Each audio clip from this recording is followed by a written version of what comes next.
Mark, a collective wow came out of the newsroom when we saw this story cross here. I mean, this is a project that the company's been working on for a decade at this point. What do we know about Apple's electric car plans? Yeah, so Apple this morning officially canceled work on a self-driving electric car. Jeff Williams, the company's chief operating officer, and Kevin Lynch, the company's vice president of technology, who was foremost in charge of the car project, announced to the team, it's about 2,000 people, that the project, called Titan internally, is winding down.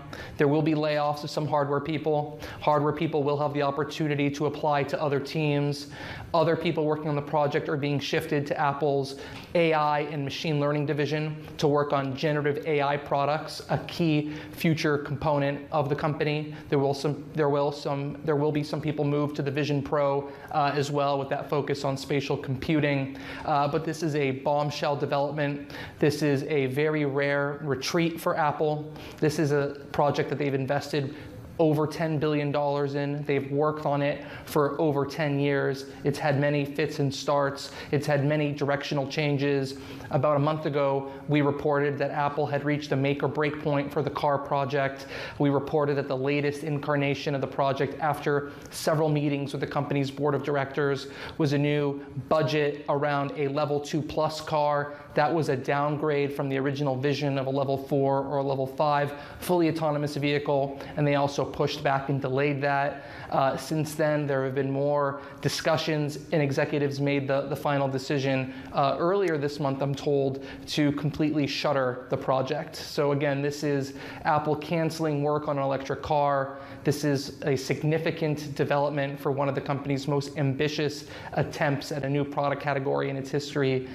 So this is a very significant day for the company. Yeah, very significant. It's not like it's just, an idea on the back of a napkin. I mean, they had been pursuing, as you said, Mark, for over 10 years. The road was rough, though, in Apple's pursuit in terms of bringing a car to market. I mean, this company, for them to step up the amount of time, money, people, effort that they have put into something like this, I don't know. How do you get your head around it? Does it mean just completely done? Does it mean that they could buy into something in the future, or they're just saying, this isn't a market for us? Certainly, there are considerations on the table to acquire an existing car maker. Obviously, you've seen what's happened in the car industry lately. Rivian has not been doing so hot.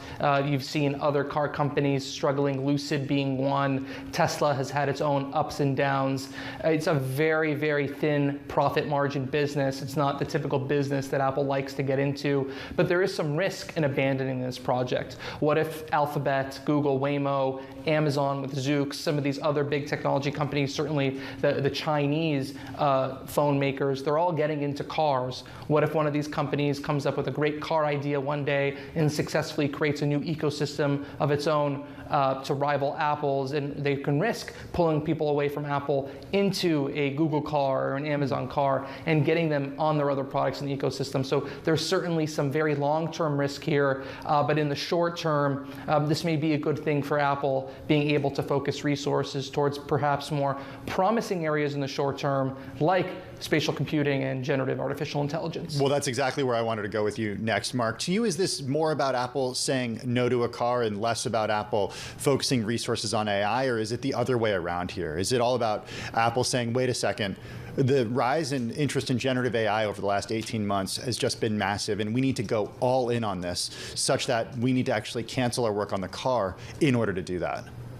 It's certainly not the latter, Tim. This is Apple making a decision to wind down the car project because they weren't getting anywhere. It kept getting delayed. It kept getting more expensive. They have these hundreds and thousands of employees that are brilliant people, and we have places for them. Generative AI is a key area. Let's throw them there. There's a lot of artificial intelligence, machine learning overlap between work on an autonomous vehicle and what needs to be done for the future of AI on phones and watches and earbuds and glasses and such. So it makes sense to reallocate those resources. But don't be mistaken, this is a decision all about canceling the car. They just happen to have an excellent soft landing for the resources that have been invested invested in the vehicle project. Okay, so if you're an investor in Apple and you're saying to yourself, I'm a little concerned about the decline in iPhone sales in China, I'm a little concerned about the traditional Apple products being long in the tooth here, I don't necessarily see promise,